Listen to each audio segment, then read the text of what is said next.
Hello and welcome to The Book Was Better, where we're fixing today's movies one book at a time. Growing up, one of my favorite stories was Philip Pullman's The Golden Compass.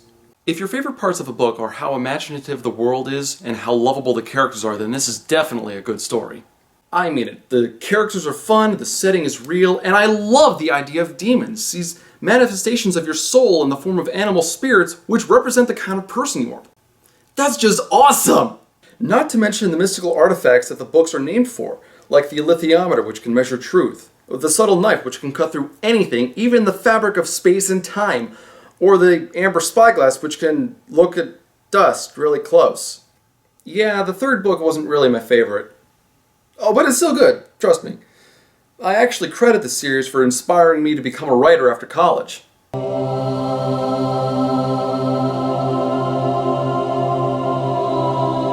Written by Philip Pullman in 1995, The Golden Compass contains themes of philosophy and theology.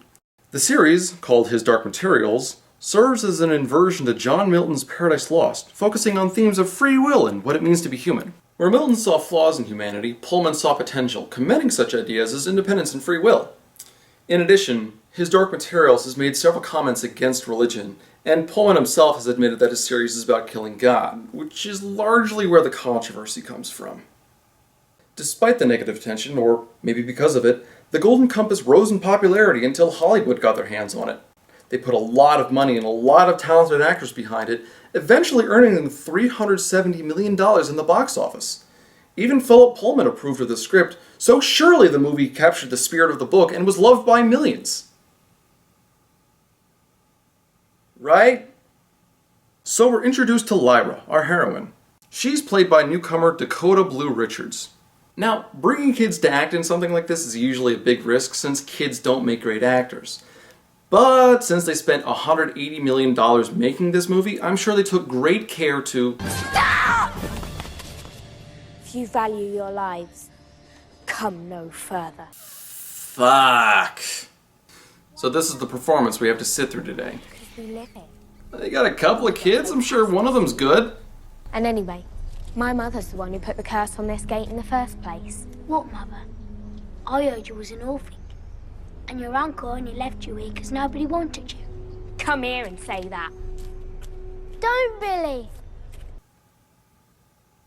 This is Lyra, a troublesome, mischievous girl who doesn't like doing what she's told. She's cunning and daring, but rarely listens to anyone around her, especially her demon Pan. I wish you'd listen to me once in a while. Stop being such a coward. If I weren't such a coward, where would you be? In the retiring room already. While exploring a meeting hall, where she's not allowed in, the Master of Jordan College approaches along with a guest from the Magisterium, the large religious organization which has pretty much taken over the world. The Magisterium has authority everywhere. Lyra hides in a nearby closet as the two discuss her uncle, a man who stands at the forefront of dust research and who threatens the very foundation of the Magisterium, James Bond.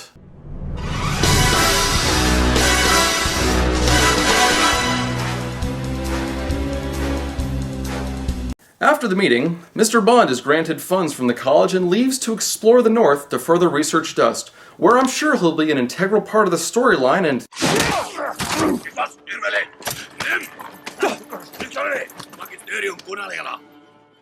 Let's not be so hasty.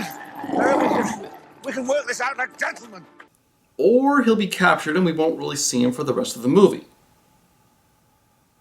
Who wrote this script? Bethesda Softworks? However, as soon as he's gone, Nicole Kidman enters as Mrs. Coulter, wearing a dress so sparkly that even Edward Cullen would shun her. I have to go back to the north very soon. I'm going to need an assistant. Me? I'm not sure that would be consistent with Lord Asriel's wishes for her education. Let me deal with Asriel. Yeah, he's busy getting shot off of a train anyway. So the Master of Jordan College, believing Lyra to be the subject of an ancient witch's prophecy, gives her a trinket. Here's an incredibly rare device. Only 6 were ever made, and most of them have been destroyed. I'm sure giving it to a deceitful, lying 12-year-old who's going alone on a trip with a woman I don't trust is a brilliant idea. It's for you, Lyra. What is this? An alethiometer, also known as a golden compass. Alright, I'm going to stop this right here. The alethiometer is not the golden compass the movie would like you to believe it is. It was never called that in the book, and there's actually a good reason for it. Let me explain. Back when the book was first published, it was called The Northern Lights. It's the same story and all, but only has a different title. The series was called The Golden Compasses, in reference to Milton's Paradise Lost, where Milton refers to the golden compasses as God's tools for shaping the universe. However, when the book first made its transition from England to America, there was a mix-up in translation from English to English. The US publishers thought The Golden Compass was the title of the first book, not of the series, and liked it so much that they fought to keep it that way. Feeling the pressure, Philip Pullman ended up changing the series to His Dark Materials, again in reference to Paradise Lost. So Lyra and Mrs. Coulter head to London to take in the sights and prepare for the trip north. If by prepare you mean spending weeks getting your hair done, putting on makeup, and going to parties. So after weeks of lolling around England, Lyra and Pan start to get suspicious. What? She likes to show off her new pet, doesn't she? She's never taking us to the north. We're like prisoners in this house. All these rules and rooms that we aren't allowed into. Have I taught you what a particle is? Oh, I know about particles. Oh, I know about acting. Now, darling, will you take off that childish shoulder bag? I don't like to see you wearing it indoors. Please, Mrs. Coulter. I do love it. But I do not. Jesus! Lyra! Don't! Please, it hurts! The storyline has already made it obvious that hitting a demon is like hitting the person themselves. This is basically child abuse. No. Kiss me. What the fuck is wrong with you? So Lyra, understandably pissed after the fight, goes into Mrs. Coulter's office and starts rummaging around. And that General Oblation Board. G-O-B. Gobblers. Okay, how did she figure that out? In the book, she overheard some people talking at a party and pieced together who the boogeyman gobbler people were from that. This looks borderline psychic. This is the kind of writing you use when someone already suspects someone else of doing something, and they find the final piece to put it all together. So after running away, she's rescued from the London streets by the Gyptians, a group of families who live on boats and travel through the rivers and oceans.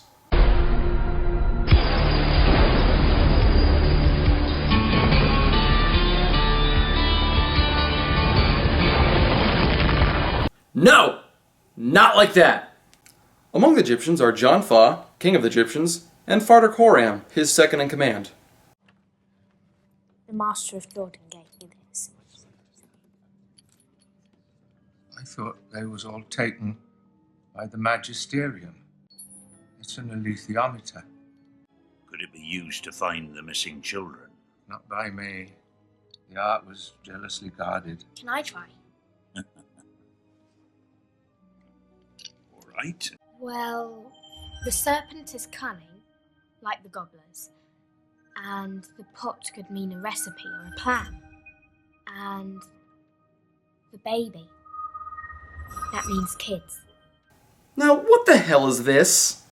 In the book, Farder Coram taught Lyra how to read the alethiometer and what some of the symbols meant. Here, she just figures it out. It's like the writers have no idea what they're doing and she really is psychic. And why? It's not like they save time or footage this way. Just take 10 seconds to show Coram teaching Lyra. See this symbol? Yeah? It's an anchor. Yeah? It means hope. Okay. And this bull? Yeah? It means earth. Alright. And this baby? Uh-huh. It means baby. I don't get it. So they make it to Trollsund, where they meet none other than Lee Scoresby, played by Sam Elliott, who's basically Chuck Norris with grey hair. He also tells Lyra about Jorg Bernison, a polar bear voiced by Ian McKellen. May I speak to you? What?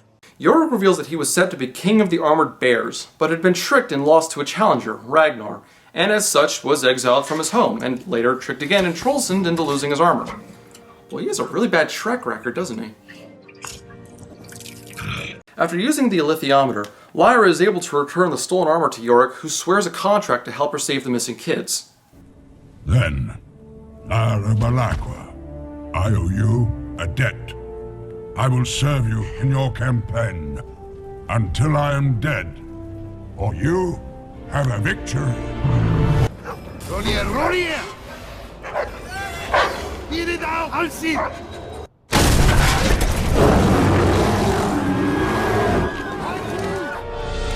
Let's not be too hasty. The way I see it, there's no need for a dust-up. Howdy, Yorick. Sorry, I don't have a joke for that. I just wanted to see the scene again. Sam Elliott is so fucking cool. So the Gyptians and Lyra leave Trollsund, much to Mrs. Coulter's dismay, who is still pursuing them.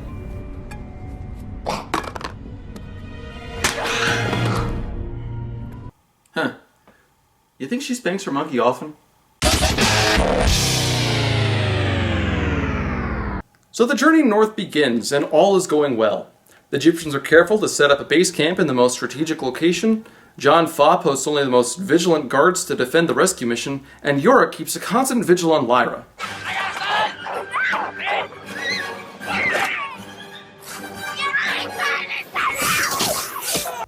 Oh wait, no they don't!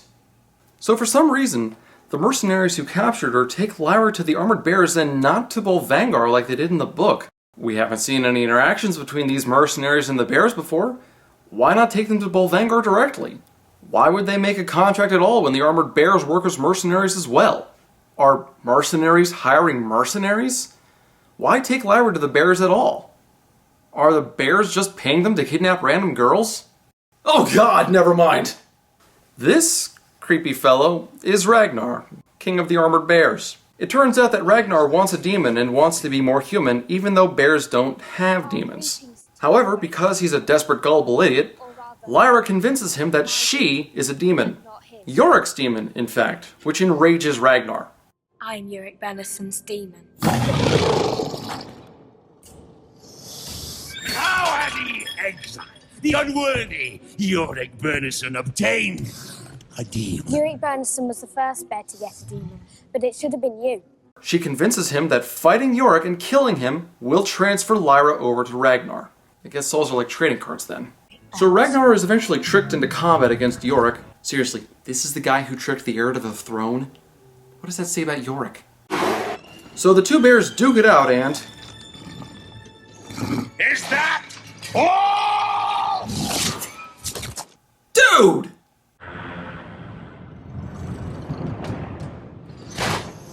Yes, that is all.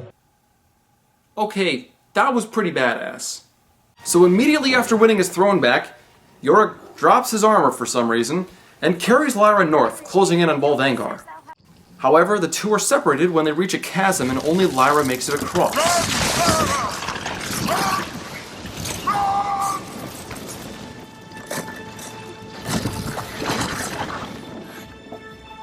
Then, in a move of untold brilliance, she heads north, alone, by herself, with no weapons or allies, to a heavily guarded enemy fortress surrounded by a small army of ruthless cutthroat mercenaries.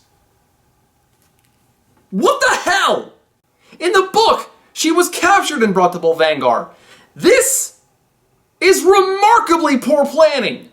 So about 5 minutes after entering Bolvangar, Lyra is tossed into the intercision machine, a device created to separate kids from their demons. So far, her plan to single-handedly take down an internationally funded group of extremists is going about as well as you'd expect. It looks like all hope is lost when, in a sudden twist, Mrs. Coulter breaks into the room and pulls Lyra out just in time. Lyra comes to in a comfortable bed, still attached to Pan. Mrs. Coulter reveals that she saved Lyra for one special reason. Yes, Lyra. You're mine. No! You can't be! Who's my father?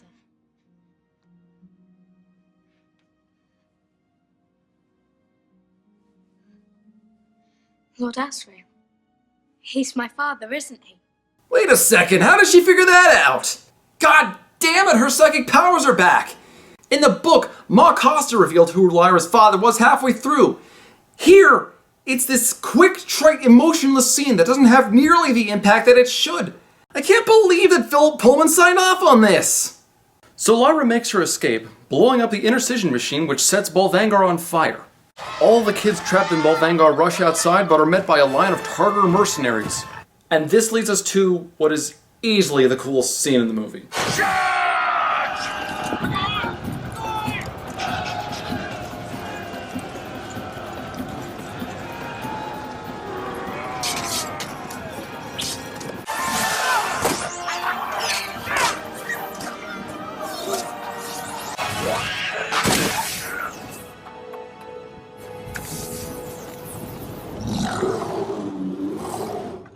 With the battle won, Lyra and company fly north to find and rescue James Bond. Everything seems hopeful and Lyra is just glad to have her friend Roger back. All is fine and good except for one final note. We'll set it right, Pan.